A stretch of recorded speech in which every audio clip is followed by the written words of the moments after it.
안녕하세요. 삶의 의미와 신앙의 본질을 탐구하는 시간입니다. 오늘 우리는 성경에서 가장 신비롭고 때로는 가장 오해받기 쉬운 주제 중 하나인 하나님의 진노에 대해 이야기 나누려 합니다. 이 단어를 들으면 어떤 이미지가 떠오르시나요? 아마도 무섭고 가혹하며 피하고 싶은 심판의 모습일 것입니다. 하지만 성경이 말하는 진노는 과연 그런 의미일까요? 어쩌면 그 깊은 곳에는 우리가 놓치고 있던 하나님의 또 다른 사랑의 모습이 숨겨져 있는 것은 아닐까요? 오늘 이 이야기가 여러분의 마음에 깊은 울림을 준다면 하나님의 은혜를 나누는 마음으로 이 영상을 공유해 주십시오.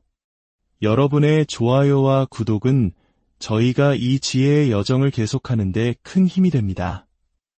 이 말씀을 듣는 모든 분들께 주님의 평안이 함께하기를 기도합니다. 우리의 삶에는 보이지 않는 거대한 전쟁이 계속되고 있습니다. 수천 년 동안 이어져 온 이 영적 싸움은 죄와 죽음의 권세에 맞서는 우리의 일상적인 투쟁 속에서 그 모습을 드러냅니다. 때로 우리는 이 싸움에서 지고 있는 것처럼 느껴지고 가장 어두운 순간에는 모든 희망이 사라진 듯한 절망감에 휩싸이기도 합니다. 하지만 하나님의 말씀은 다른 이야기를 들려줍니다. 성경의 모든 페이지에는 희망의 메아리가 울려 퍼지고 있습니다. 특히 요한계시록은 그 신비로움에도 불구하고 하나님의 백성에게 분명한 메시지를 전합니다. 두려워하지 말라. 내일은 이미 승리한 날이다. 오늘 우리는 요한계시록 15장의 말씀을 통해 이 메시지의 의미를 깊이 파고들어 가보겠습니다.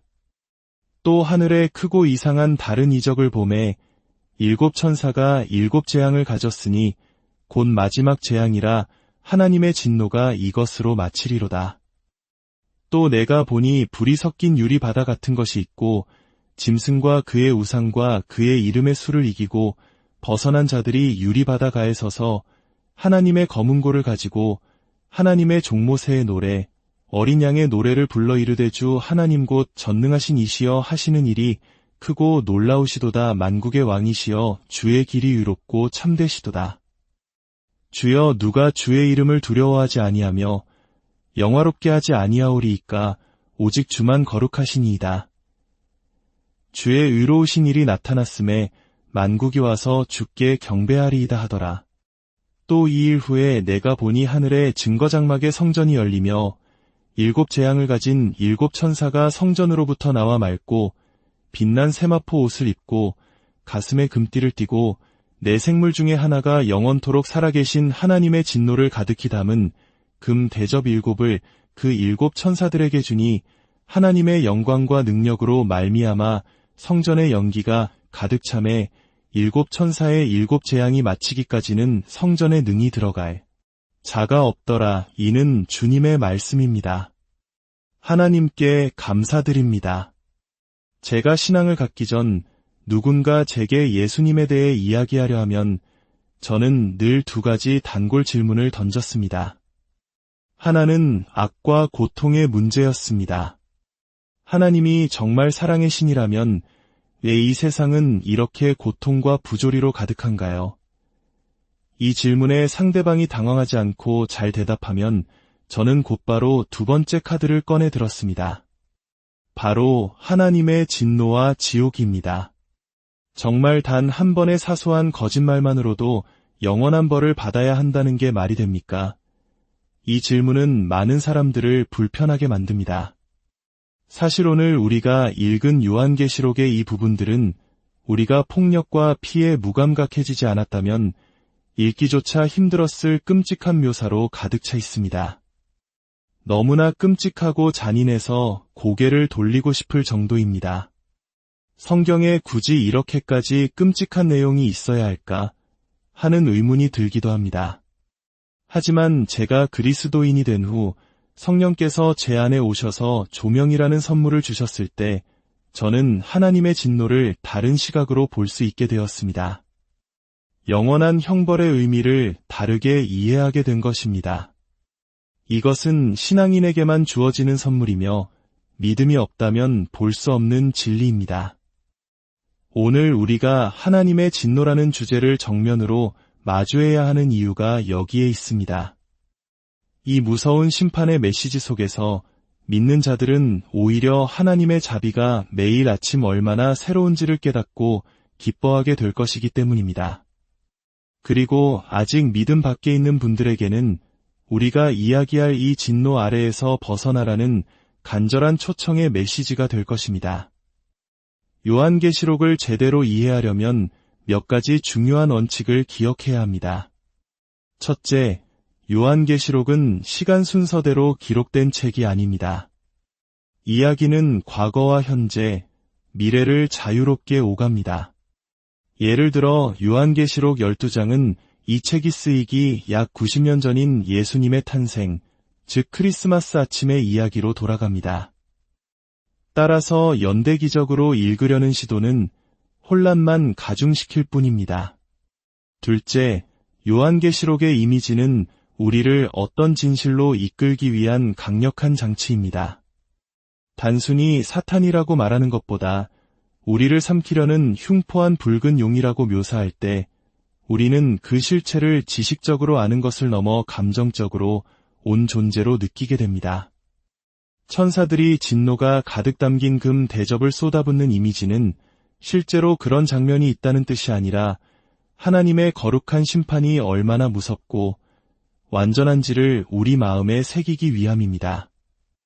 이미지는 우리의 지성을 넘어 감성과 상상력을 자극하여 우리가 살고 있는 영적 현실을 직시하게 만듭니다. 셋째, 그리고 가장 중요한 원칙입니다. 성경은 그 당시 사람들에게 의미했던 것과 다른 의미를 오늘 우리에게 가질 수 없다. 이 원칙은 요한계시록뿐 아니라 성경 전체를 해석하는 가장 안전한 길잡이가 되어줍니다. 물론 시대가 달라 적용은 다를 수 있지만 하나님께서 모든 시대의 백성에게 전하고자 하시는 핵심 진리는 변하지 않습니다. 이 원칙들을 바탕으로 오늘 본문인 7 대접 재앙이 요한계시록 전체 이야기 속에서 어떤 위치에 있는지 살펴보겠습니다. 요한계시록에는 7이라는 숫자가 반복해서 등장합니다. 7인, 7 나팔, 그리고 오늘 다루는 7 대접, 7부는 완전함을 상징하는 숫자이며 이 세 가지 재앙 시리즈는 사실상 같은 이야기를 다른 관점에서 반복하고 심화시키는 반복 심화법 구조를 가집니다. 마치 영화 반지의 제왕에서 결정적인 전투가 끝났다고 생각했는데 이야기가 다시 시작되는 것처럼 말입니다. 7인 재앙은 고통받는 교회의 관점에서 7 나팔 재앙은 회개하지 않는 죄인들의 관점에서 인류의 반역과 하나님의 구원의 역사를 보여줍니다. 그리고 오늘 우리가 보는 7 대접 재앙은 바로 하늘의 보좌, 즉 하나님의 관점에서 이 모든 것을 바라보는 장면입니다. 놀랍게도 7 대접 재앙의 내용은 7 나팔 재앙과 거의 동일하게 진행됩니다. 첫 번째 나팔과 대접은 땅에, 두 번째는 바다에, 세 번째는 강에, 네 번째는 해에 영향을 미칩니다. 이것은 완전히 새로운 재앙이 아니라 같은 심판을 더욱 강렬하고 최종적인 형태로 보여주는 것입니다. 그렇다면 이 끔찍한 하나님의 진노는 도대체 무엇이며 왜 필요한 것일까요? 첫째, 하나님의 진노는 실제하며 또한 지극히 정의롭습니다. 우리는 흔히 죄에 비해 벌이 너무 과하다고 생각합니다. 하지만 우리는 이 심판이 어디로부터 시작되는지를 보아야 합니다. 요한계시록 15장 5절은 이 모든 일이 증거장막의 성전에서 일어난다고 말합니다. 증거장막의 성전은 구약시대의 하나님의 임재와 그분의 거룩한 율법이 머물던 장소, 즉 지성소를 의미합니다. 다시 말해 하나님의 진노는 그분의 완전한 거룩함과 의로움, 그리고 선하심에서 비롯된다는 것입니다. 우리가 하나님의 진노를 이해하지 못하는 이유는 우리 자신을 이웃집 철수나 영희와 비교하기 때문입니다. 하지만 성경의 기준은 사람이 아니라 하나님의 거룩함 그 자체입니다. 성경에 등장하는 모든 인물은 천사의 거룩함 앞에서도 죽을 것처럼 두려워하며 엎드렸습니다. 하물며 그 천사를 만드신 하나님의 거룩함 앞에서는 어떻겠습니까? 그분의 거룩함은 불의를 태우고 소멸시키는 불과 같습니다. 하나님의 진노가 쏟아지는 근본적인 이유는 우리가 하나님보다 자기 자신이 더 나은 신이라고 생각하기 때문입니다. 하나님이 계시다면 어떻게 저런 일이 일어날 수 있죠? 라고 질문할 때 그 이면에는 사실 나라면 저렇게 하지 않았을 텐데 라는 교만이 숨어 있습니다. 찰나를 사는 유한한 존재가 영원하신 창조주를 향해 비난의 화살을 돌리는 것, 이것이 바로 죄의 본질입니다. 로마서 1장 18절은 하나님의 진노가 어떻게 나타나는지를 설명합니다. 하나님의 진노가 불의로 진리를 막는 사람들의 모든 경건하지 않음과 불의에 대하여 하늘로부터 나타나나니 여기서 핵심은 진리를 억누르는 것입니다. 하나님은 온 세상 만물을 통해 자신의 존재와 능력을 분명히 보여주셨습니다. 우리 양심 깊은 곳에는 무엇이 옳고 그른지에 대한 막연한 감각이 있습니다. 죄를 지으면 수치심을 느끼고 마음 한구석에서는 더 높은 존재를 찾고자 하는 갈망이 일어납니다. 하지만 사람들은 그 진리의 음성을 억누릅니다. 죄책감을 잊기 위해 술이나 마약, 음란물이나 끝없는 영상 콘텐츠에 자신을 맡깁니다. 마음속에서 울리는 이건 아니야라는 신호를 애써 무시하고 더 큰 쾌락과 자극으로 덮어버립니다. 하나님께서 더러워진 채로 있지 마라. 내게 오면 깨끗하게 씻어주겠다고 손을 내미실 때 우리는 오히려 나는 괜찮아. 내 방식대로 살 거야 라며 그 손을 뿌리칩니다. 이것이 바로 진리를 억누르는 행위이며 하나님의 진노는 바로 이렇게 우리 스스로가 자초하는 것입니다. 중요한 사실은 하나님의 진노 아래 있는 사람은 아무도 없다는 것입니다. 단, 스스로 그 길을 선택한 사람들 외에는 말입니다. 요한복음 3장 16절은 우리 모두가 아는 구절입니다. 하나님이 세상을 이처럼 사랑하사 독생자를 주셨으니 이는 그를 믿는 자마다 멸망하지 않고 영생을 얻게 하려 하심이라. 그리고 이어지는 17절과 19절은 더욱 놀라운 진실을 보여줍니다. 하나님이 그 아들을 세상에 보내신 것은 세상을 심판하려 하심이 아니요 그로 말미암아 세상이 구원을 받게 하려 하심이라. 그 정죄는 이것이니 곧 빛이 세상에 왔으되 사람들이 자기 행위가 악함으로 빛보다 어둠을 더 사랑한 것이니라. 심판은 하나님이 우리를 밀어내는 것이 아니라 우리 스스로 빛을 거부하고 어둠을 선택하는 것입니다. 하나님은 우리를 구원하기 위해 오셨지만 우리가 그 구원을 거부하고 어둠 속에 머물기를 고집할 때 우리는 스스로 진노 아래에 머무는 것입니다. 그러나 기억하십시오. 하나님의 진노는 인간의 분노와 다릅니다. 그것은 악이나 증오, 복수심 같은 감정이 아닙니다. 신학자 T.F. 토렌스는 이렇게 말했습니다. 천사들이 쏟아붓는 진노는 순수하고 죄가 없는 진노이며 그 기능은 제사장적이고 그 본질은 황금처럼 순수하다. 거기에는 짐승 같은 격정도, 악의도, 증오도, 죄의 분노도 전혀 없다. 그것은 오직 예수 그리스도의 피로 덮이지 않은 모든 것을 소멸시키는 하나님의 거룩함 그 자체입니다. 하지만 여기 절망처럼 들리는 이야기 속에 가장 찬란한 복음이 있습니다. 둘째, 하나님의 진노는 결국 끝이 있다는 것입니다. 영원히 맞춰질 것입니다. 하나님의 사랑은 영원히 변치 않습니다. 수조년이 지나도 하나님은 여전히 사랑의 하나님이실 것입니다. 그러나 그분의 진노에는 유효기간이 있습니다. 그리고 어쩌면 당신을 향한 그 진노의 유효기간이 바로 오늘 끝날 수도 있습니다. 요한계시록 15장 1절은 말합니다. 하나님의 진노가 이것으로 마치리로다. 16장 17절에서는 7번째 천사가 대접을 쏟자 하늘의 보좌로부터 큰 음성이 나서 외칩니다. 다 되었다. 이 다 되었다는 음성, 어디서 들어본 것 같지 않으신가요?